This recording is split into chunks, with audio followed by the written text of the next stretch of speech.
A gente conhece bem a história do Natal, né? O menino nascendo num estábulo, cercado de pastores, a visita dos três reis magos. É uma cena que todo mundo conhece, uma imagem que conforta a gente todo fim de ano. E para muita gente, vamos ser sinceros, o Natal virou uma data mais comercial. Mas e se por trás de tudo isso existisse um significado muito mais profundo, quase místico? Uma história que, na verdade, não é bem sobre o passado. E é essa a grande pergunta que vai guiar a nossa conversa. E se a história do Natal não for sobre um evento que aconteceu há 2000 anos, mas sim sobre um processo que pode acontecer dentro da gente hoje? A ideia é, no mínimo, fascinante, então vamos mergulhar nisso. Para começar a desvendar esse mistério, vamos olhar para o mais óbvio: a data. Por que dia 25 de dezembro? De onde é que veio exatamente esse dia? Pois é, a verdade é que essa data só foi definida muito tempo depois, e a chave para entender o porquê não está nos livros de história, mas lá no céu, em um evento astronômico que os povos antigos conheciam como a palma da mão. Pensa só, povos antigos, como os romanos, por exemplo, celebravam nesse dia o Dies Natalis Solis Invicti, ou seja, o aniversário do Sol Invencível.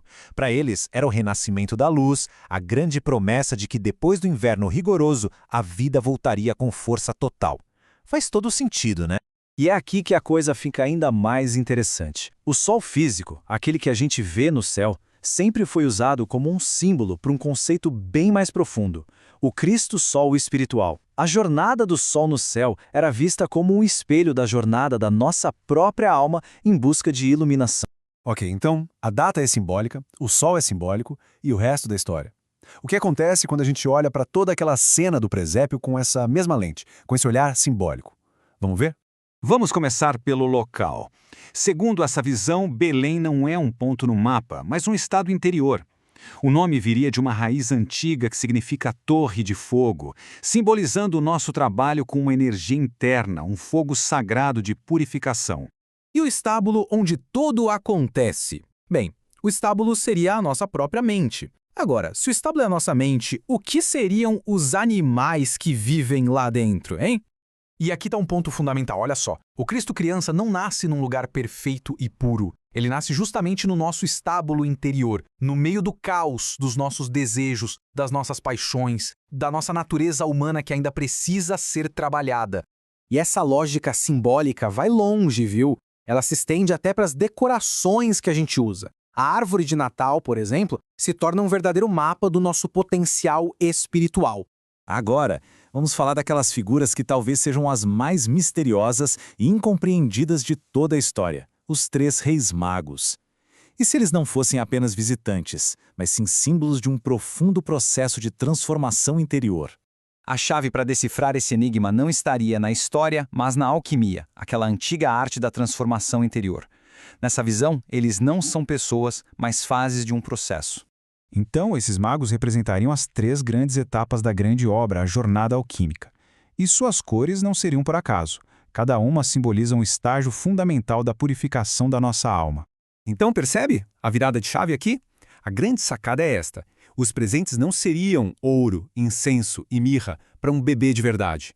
Os presentes seriam o resultado desse profundo trabalho interior oferecido àquela centelha divina que acabou de nascer dentro de nós. Certo, agora que a gente desvendou os símbolos, um por um, vamos juntar todas as peças. O que tudo isso significa na prática? A ideia é que esta história não é apenas uma história, é um manual, é um roteiro. Ou seja, não é uma história sobre o passado. É um roteiro para a nossa própria jornada de transformação. Cada personagem, cada cena, representaria uma força que existe dentro da nossa psique neste exato momento. E isso nos leva a uma conclusão, olha, bem surpreendente. Até os vilões da história, as multidões que gritam "crucifiquem-no", são simbólicos. Eles representam as nossas próprias falhas, os nossos eus, que resistem à mudança e tentam sabotar qualquer transformação interior. E aqui, a gente chega ao coração de tudo. A história, como um mero evento do passado, perde o seu poder se não for trazida para dentro. O nascimento em Belém é, na verdade, um convite para que o Cristo interior possa nascer no nosso próprio coração. Então, no fim das contas, a pergunta final fica para nós. Enxergar o Natal dessa forma transforma tudo. Deixa de ser uma festa de um dia e vira uma jornada para a vida inteira. A história está contada, o mapa está desenhado.